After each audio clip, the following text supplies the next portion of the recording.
গাছ এক পায়ে দাঁড়িয়ে সব গাছ ছাড়িয়ে উঁকি মারে আকাশে। কবিগুরুর লেখনীতে ধরা পড়া সেই তাল গাছের সংখ্যা কমতে কমতে এখন একেবারে তলানিতে। শহর থেকে তাল গাছ তো অনেকদিন আগেই হারিয়ে গেছে। গ্রামের রাস্তার ধারে বা পুকুর পাড়েও সেই তাল গাছ এখন আর মাথা উঁচু করে দাঁড়িয়ে থাকতে দেখা যায় না। তবুও কোথাও কোথাও নিজেদের অস্তিত্ব রক্ষার লড়াই চালিয়ে যাচ্ছে সেই তাল গাছ। অথচ গ্রীষ্মের এক উপাদায় খাদ্য এই তালশাঁস। বিভিন্ন ধরনের ভিটামিন, খনিজ পদার্থ, অ্যান্টিঅক্সিডেন্ট সহ নানান পুষ্টিগুণে ভরা এই তালশাঁস। এতে থাকা জলীয় অংশ শরীরে জল শূন্যতা দূর করতে সাহায্য করে। গরমের দিনে কোথাও কোথাও হাটে বাজারে এই তালশাঁস কিনতে পাওয়া যায়। আরামবাগের বাজারে ও বিভিন্ন রাস্তার মোড়ে মাঝে মাঝে তাদের দেখা মেলে। আরামবাগ বসন্তপুর মোড়েও তালশাঁস বিক্রি করেন আরামবাগের পুইন গ্রামের বাসিন্দা বিকাশ রায়। তাল গাছের সংখ্যা কমে যাওয়ায় দামও বেড়েছে। এক একটি তাল 20 থেকে 25 টাকা করে বিক্রি হচ্ছে। তার মধ্যে 3 থেকে 4টি কোয়া থাকে। তবে ক্রেতারা এই তালশাঁস পছন্দ করলেও দাম বৃদ্ধি নিয়ে অনেকেই ক্ষোভ প্রকাশ করলেন। তবুও গরমের এই উপকারী ফলটি তারা নিয়মিত কেনেন বলেও জানালেন। মোটামুটি হচ্ছে কত টাকা পিস? 25 টাকা। ক পিস? 3টে কোয়া 25 টাকা। এত দাম কেন? লোকের কাছ থেকে নিয়ে আসা। কি বলছেন?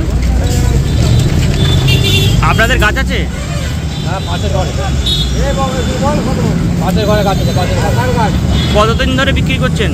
হ্যাঁ, হয়ে গেল 1 মাসের কাছাকাছি। সব শেষ হয়ে যায় প্রত্যেক দিন? আচ্ছা, মানুষের মধ্যে যে তালশাঁসের খাওয়ার যে প্রবণতা বেড়েছে না কমেছে আগের থেকে? একটু কমেছে। কোথায় বাড়ি আপনার? কুইন থেকে নিয়ে আসেন এখানে? কখন আসেন? সকালে? আমি 9টা কখন বাজে বলতে পারো। আজকে সাড়ে 9টায় এসে আছে। কতক্ষণ থাকেন এখানে? 12টা পর্যন্ত থাকি। 12টা পর্যন্ত। তার মধ্যে শেষ হয়ে যায়? কি নাম আপনার? হ্যাঁ, কবে থেকে এই ব্যবসা করছেন? কতদিন ধরে এটা? হলো 1 মাস নাকি। মানে আগে আগে আগে তাল বিক্রি করেছেন? না, আগে করিনি। এই বছরই আরম্ভ করি। এই তালশাঁস প্রথম? হ্যাঁ, এই তালশাঁস বিক্রি এই প্রথম? লাভ কেমন হচ্ছে? মোটামুটি হচ্ছে। ডেলি কত টাকার বিক্রি হয়? কালকে হয়েছিল 500 টাকা হয়েছে। আর আজকে এখন পর্যন্ত? এখন না, বিক্রি হওয়া পর্যন্ত বলতে পারবো না। বিক্রি সব হলে যা হবে। কিসে করে নিয়ে আসেন? ট্রলি ভ্যানে করে। এছাড়া আপনি কি করেন? এই এছাড়া আমি অন্য লাইন বলতে ছাতু বিক্রি করি। ছাতুর সময় ছাতু পোয়াল ছাতুর সময় পোয়াল বিক্রি করা হয়। এখন তাল বিক্রি করছি। গ্রামেতেই ছাতু বিক্রি করেন? আমি ওই থানার সামনে। হ্যাঁ, ওই থানার সামনে পোয়াল ছাতু বিক্রি করি। থানার সামনে পোয়াল ছাতু 3টে 20 টাকা। বলছি আপনার তালশাঁস কি বাড়ির লোক পছন্দ করে? হ্যাঁ, আমাদের তাল গাছ আছে, কিন্তু তাল গাছ থাকলে কি হবে, পাড়ার লোক না। ওই পড়ে গেলাম বলে 5 লাখ টাকা দিতে হবে। ওই জন্য কিনে খা। আমি তাও বলছি যে আমাদের গাছ আছে, চলো। কেমন লাগে তালশাঁস খেতে? তালশাঁস ভালো, ছোটোবেলা থেকে খায়, তাও অভ্যাস আছে, কিন্তু পাড়ার লোক নেয়। আচ্ছা, পড়ে গেলে তো এখন মরে যাবে। আস্তে আস্তে কি এইসব ফল খাওয়ার যে ব্যাপারটা, প্রবণতাটা বন্ধ হয়ে যাচ্ছে? তালশাঁস এগুলো বাইরে খাওয়ার ইচ্ছা খুব সকলের আছে, পেলে তো খাবে। এইসব ফল হচ্ছে আদি ফল, গাছের ফল। এসব মানুষ সবসময় চাহিদা, কিন্তু পাড়ার লোক নেয়।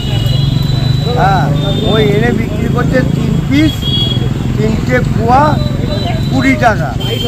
প্রতিদিনই নিয়ে যাচ্ছেন না আজকে? আমি রোজই আনি। রোজ নিয়ে যান? কে খায় বাড়িতে বেশি? কে পছন্দ করে? ঘরে ছেলেপুলে ছোটো ছোটো ভাইপো ভাইজি তারা সবাই খায়, বউয়েরা খায়, 5 বউ। কোথায় বাড়ি আপনার? আমার কালী। কি নাম বাবু? আমার নাম শফিকুল ইসলাম। কেমন লাগে তালশাঁস খেতে? তালশাঁস এখন গরমের দিনে খুব ভালো, জল জল ভাব, ডাবের মতো। ওরা যত পেরে আনছে 5-7 টাকা বেশি নেয়, তাহলেও খারাপ না। এই সিজনে যেটা পাওয়া যাচ্ছে এটা অনেক। আস্তে আস্তে কি বন্ধ হয়ে যাচ্ছে এই তাল শাঁস এইগুলো মানে বিক্রি? হ্যাঁ, এগুলো তো বিশেষত গ্রামেই এগুলো চলে, কিন্তু এই নিজে গ্রাম থেকেই এনেছে শহরে। সরকার এত বড় অট্টালিকা, এখানে তাল গাছ কোথায় পাওয়া যাবে?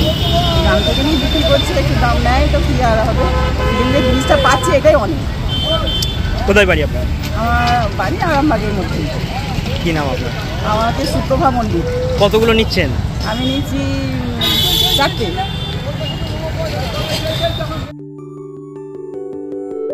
সব ছেড়ে ছুড়ে আমরা তো পালাবই, ফুল স্পিডে দৌড়ে যাবই। আমরা খেলবো, শিখবো, পড়বো, নাচবো, নতুন বন্ধু পাতাবই। কিচি কিচিতে, কিচি কিচিতে। বাচ্চাদের কিডজি থেকে দূরে রাখা অসম্ভব। কিডজি, ইন্ডিয়ার ফেভারিট প্রি স্কুল।